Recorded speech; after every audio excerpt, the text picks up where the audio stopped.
El surgimiento de un nuevo mundo. La primera revolución industrial.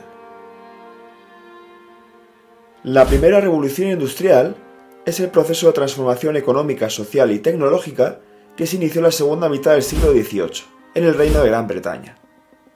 Este proceso pasó a extenderse unas décadas después a una gran parte de Europa occidental y la América anglosajona, concluyendo entre 1820 y 1840.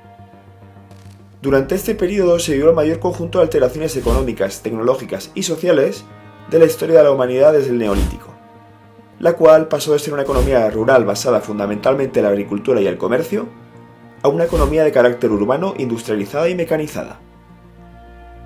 ¿Cuáles fueron los motivos que impulsaron este gran cambio en la historia? ¿Quiénes fueron los principales responsables de este salto económico cualitativo? Quédate con nosotros para conocer todos los detalles de este suceso histórico que cambió el rumbo del mundo para siempre.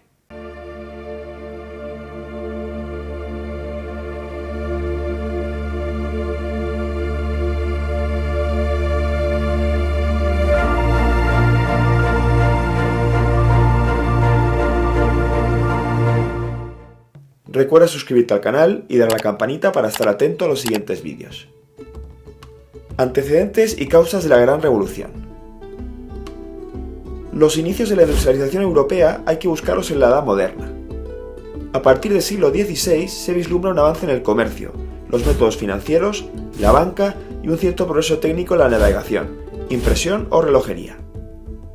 Sin embargo, estos avances siempre se veían lastrados por epidemias constantes y largas guerras y hambrunas que no permitían la dispersión de los nuevos conocimientos ni un gran crecimiento demográfico. El Renacimiento marcó otro punto de inflexión con la aparición de las primeras sociedades capitalistas en Holanda y el norte de Italia. Es a partir de mediados del siglo XVIII cuando Europa comenzó a distanciarse del resto del mundo y a sentar las bases de la futura sociedad industrial debido al desarrollo aún primitivo de la industria pesada y la minería. La alianza de los comerciantes con los agricultores hizo aumentar la productividad, lo que a su vez provocó una explosión demográfica, acentuada a partir del siglo XIX.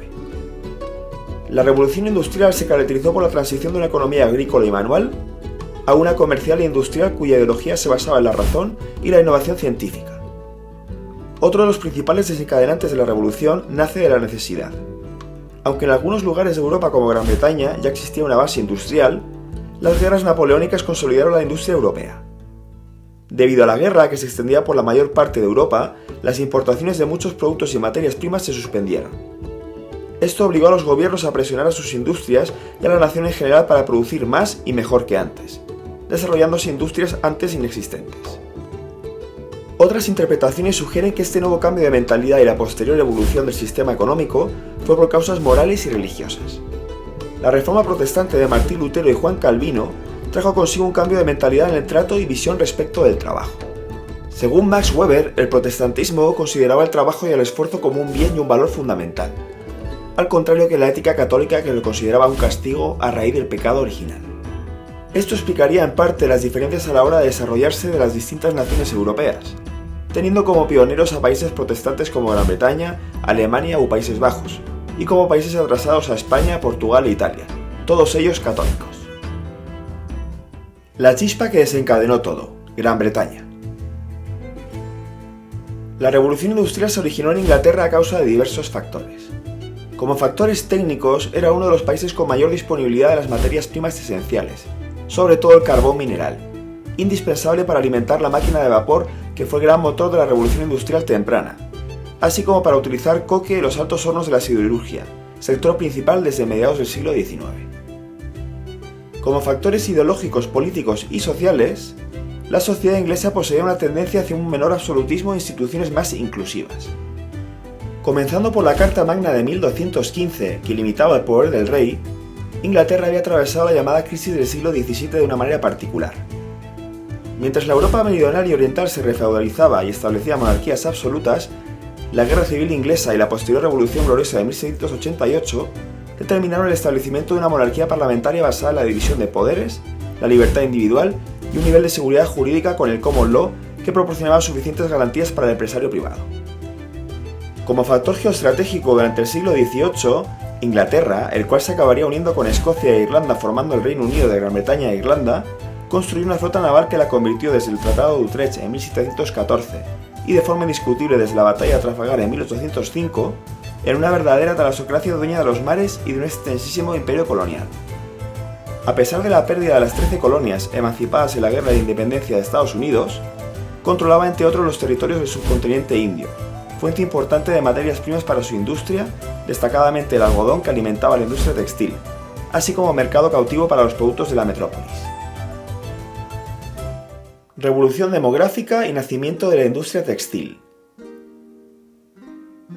Durante la Revolución Industrial se vio un incremento espectacular de la población, debido fundamentalmente a la caída de la tasa de mortalidad provocada por la mejora de las condiciones higiénicas, sanitarias y alimenticias que se plasmó en gran medida en la reducción de la mortandad infantil.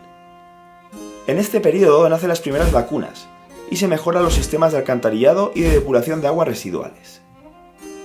Hubo una alimentación más abundante y regular, no sometida a las fluctuaciones de las cosechas, lo cual bajó la incidencia de las epidemias e hizo posible la casi desaparición de la mortalidad catastrófica, sobre todo la infantil. La población de Inglaterra y Gales, que había permanecido constante alrededor de 6 millones desde 1700 a 1740, se incrementó bruscamente a partir de esta fecha y alcanzó los 8,3 millones en 1801, para doblarse en 50 años y llegar a los 16,8 millones en 1850. En 1901 casi se había doblado de nuevo llegando hasta los 30,5 millones. En Europa, la población pasó de 100 millones en 1700 hasta alcanzar los 400 millones en el año 1900. La revolución industrial fue así el primer periodo histórico durante el que hubo simultáneamente un incremento de la población y un incremento de la renta per cápita. El aumento de la población fue un estímulo para el crecimiento industrial, ya que proporcionó a la vez mano de obra abundante para las nuevas industrias, y de otro lado supuso un incremento de la demanda interna para los nuevos productos. Entre finales del siglo XVII y principios del siglo XVIII, el gobierno británico aprobó una serie de leyes con el fin de proteger a la industria de la lana británica, de la creciente cantidad de tela de algodón que se importaba desde India Oriental. También empezó a darse una mayor demanda de tejidos gruesos, los cuales eran fabricados por la industria británica en la localidad de Lancashire, donde destacaba la producción de pana, fabricada a partir de fibras entrecruzadas de lino y algodón. Hasta el nacimiento de la industria textil, los tejidos y el hilado en general se realizaban en los hogares, la mayor parte de los casos para consumo propio. Este método productivo, basado en que la producción estaba dispersa y se desarrollaba en los domicilios de los trabajadores, es a menudo denominado en inglés como sistema putting out system, en contraposición al posterior sistema industrial o factory system. Uno de los grandes inventos de la industria textil fue la lanzadera volante, patentada en 1733 por John Kay, lo cual permitió una cierta automatización del proceso de tejido. Posteriores mejoras, destacando las de 1747, permitieron duplicar la capacidad de producción de los tejedores, lo que también agravó el desequilibrio que existía entre el hilado y el tejido. Este invento empezó a ser ampliamente utilizado en todo Lancashire, en la década de 1760, cuando Robert Kay, hijo de John Kay, inventó la caja ascendente, Dropbox. Lewis Paul patentó en Birmingham en 1742 con la ayuda de John Wyatt la máquina de hilar mediante rodillos del sistema Flyer and Bobbin, que conseguían un espesor más uniforme en el proceso de la elaboración de la lana. El uso de los dos conjuntos de rodillos que giraban a diferentes velocidades fue utilizado posteriormente en la primera fábrica de hilados de algodón. La invención de Lewis fue posteriormente mejorada por Richard Arkwright con su Water Frame en 1769 y por Samuel Crompton con su Spinning Mill en 1779. En 1786, Edmund Cartwright inventó el primer telar mecánico, mientras que en 1793 Eli Whitney inventó la desmotadora de algodón, lo que le permitió a Gran Bretaña importar grandes cantidades de algodón para su industria textil, a bajo costo desde el sur de Estados Unidos. Una revolución en la economía industrial: los transportes. La revolución industrial no hubiese podido prosperar sin el concurso y el desarrollo de los transportes, que llevará las mercancías producidas en la fábrica hasta los mercados donde se consumían. Estos nuevos transportes se hacían necesarios no solo en el comercio interior, sino también en el comercio internacional, ya que en esta época se crean los grandes mercados nacionales e internacionales. El comercio internacional se liberaliza, sobre todo tras el Tratado de Utrecht en 1713, que desbloquea las relaciones comerciales de Inglaterra y otros países europeos, con la América española. Se termina con las compañías privilegiadas y con el proteccionismo económico, y se aboga por una política imperialista y la eliminación de los privilegios gremiales. Además, se desamortiza las tierras eclesiásticas, señoriales y comunales, para poner en el mercado nuevas tierras y crear un nuevo concepto de propiedad. A continuación, nos señala la invención de los transportes más relevantes que cambiaron el curso de la humanidad. El ferrocarril. El ferrocarril, nacido a comienzos del siglo XIX, fue uno de los grandes protagonistas de la Revolución Industrial. La primera concesión del Parlamento de Inglaterra para la construcción de un ferrocarril movido por caballos se remonta a 1801, y se trataba de una línea entre Wandsworth y Croydon, con unos 13 kilómetros de longitud y con un coste de 60.000 libras. La gran revolución del ferrocarril comenzó en 1814, cuando George Stephenson utilizó la máquina de vapor como medio de locomoción. Su invento fue un éxito y comenzó a usarse de inmediato en las minas, pudiendo transportar 8 vagones de 30 toneladas a una velocidad de 7 km a la hora. Estos resultados eran suficientes para expandir el uso de la máquina a otros servicios. Fue en 1821 cuando el Parlamento autorizó la construcción de la primera línea de ferrocarril con tracción de vapor, entre Stockton y Darlington. La línea fue inaugurada en 1825, con una máquina maniobrada por el propio Stephenson, tirando de 34 vagones a una velocidad entre 16 y 19 km a la hora. En los 5 años posteriores, el Parlamento autorizó la construcción de 23 nuevas líneas de ferrocarril, entre las que se encontraba la célebre línea entre Manchester y Liverpool, siendo sus constructores los primeros en ofrecer en el ferrocarril el servicio de transporte de pasajeros. En aquel momento se desconfiaba de la seguridad que podrían ofrecer las locomotoras, pero la acogida fue muy buena, mejorando en un 10% los beneficios derivados de este servicio. Aunque los ingresos por el transporte de algodón, tejidos, carbón y ganado aún seguían siendo mayoritarios. El primer correo por ferrocarril se envió el 11 de noviembre de 1830.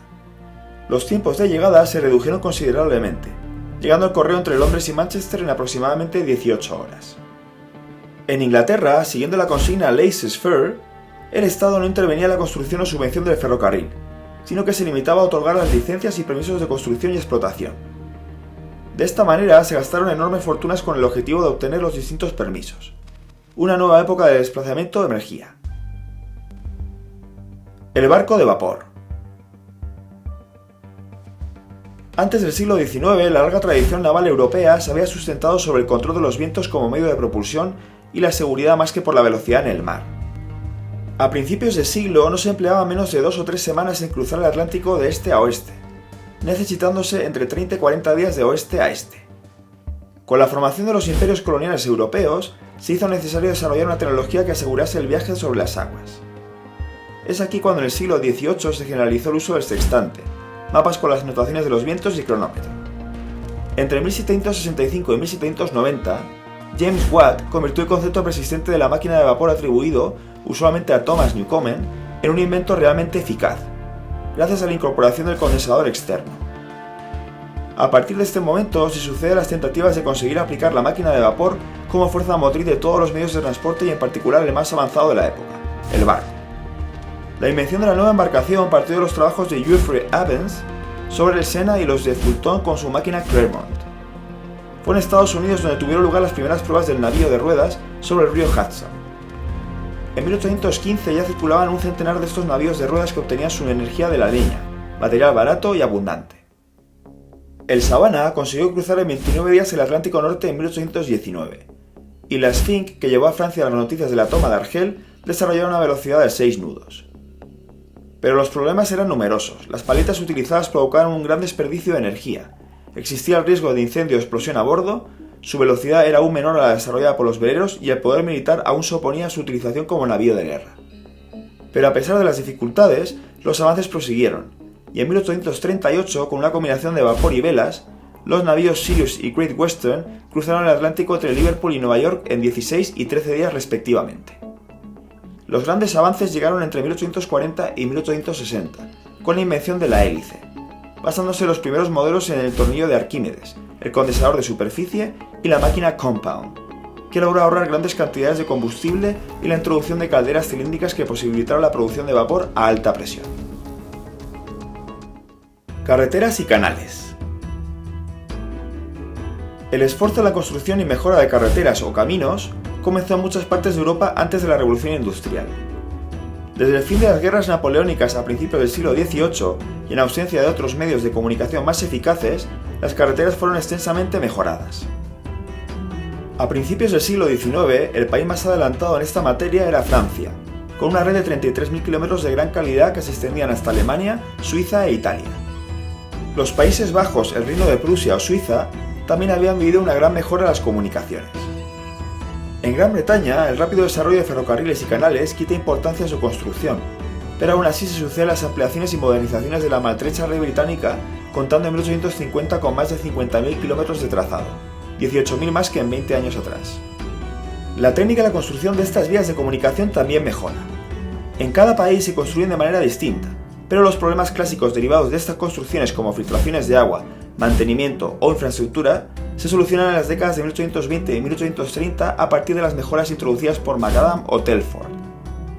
El uso de la diligencia y los servicios públicos de transporte se desarrollan y generalizan con unas velocidades que oscilan entre los 10 y 15 km a la hora, usándose en el transporte de pasajeros, mercancías y correo. No es hasta principios del siglo XX cuando, gracias al motor de explosión y al desarrollo del automóvil, se da un uso masivo a estos trazados. Los primeros canales empezaron a ser construidos en Gran Bretaña en el siglo XVIII, con el objeto de comunicar los centros industriales del norte británico con los puertos marítimos del sur y Londres. Los canales fueron la primera tecnología que permitió un fácil y relativamente rápido transporte de mercancías por todo el país, pudiéndose transportar varias docenas de veces más de tonelaje por viaje que con un transporte terrestre. El ejemplo inglés fue copiado en Francia, que con un relieve similar al británico pudo desarrollar su propio sistema, que a mediados del siglo XIX contaba con 8.500 kilómetros de vías. En Alemania, gracias a sus grandes ríos como el Rin y el Elba, la navegación se vio muy favorecida, así como el comercio que vivió un gran desarrollo. Fuera del continente, los estadounidenses, con su ímpetu emprendedor y sus numerosos lagos y grandes ríos, consiguieron desarrollar con velocidad su propio sistema, que al igual que el ferrocarril ayudó a la colonización y explotación de las vastas tierras del país. A principios de 1835, Estados Unidos ya contaba con 7.000 kilómetros de canales, los cuales allanaron el camino a la introducción del barco de vapor en el país con una rapidez incluso mayor a la siempre innovadora Gran Bretaña. Consecuencias de una revolución única. La revolución industrial provocó una clara diferenciación entre la ciudad y el campo, y un significativo aumento de la población en las ciudades.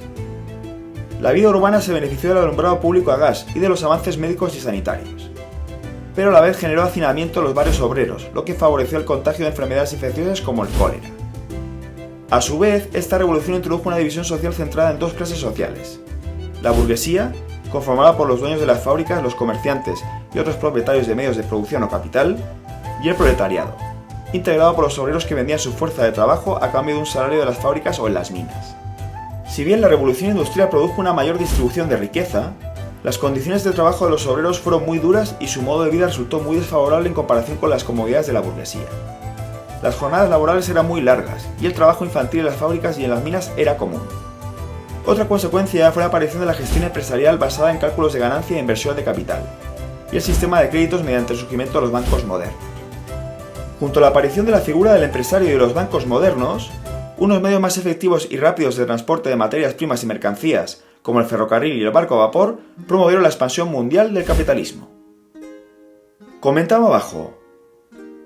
¿Cómo crees que afectó esta revolución a las principales potencias occidentales? ¿Cuáles son a tu juicio los inventos que más peso tuvieron en la revolución industrial? Nos encantará saber tu opinión sobre este suceso histórico que propició un salto cualitativo para las principales potencias occidentales. Como siempre, si te ha gustado el vídeo puedes dejar un like y suscribirte para no perderte datos interesantes y conocer más sobre nuestra particular historia. ¡Hasta la próxima!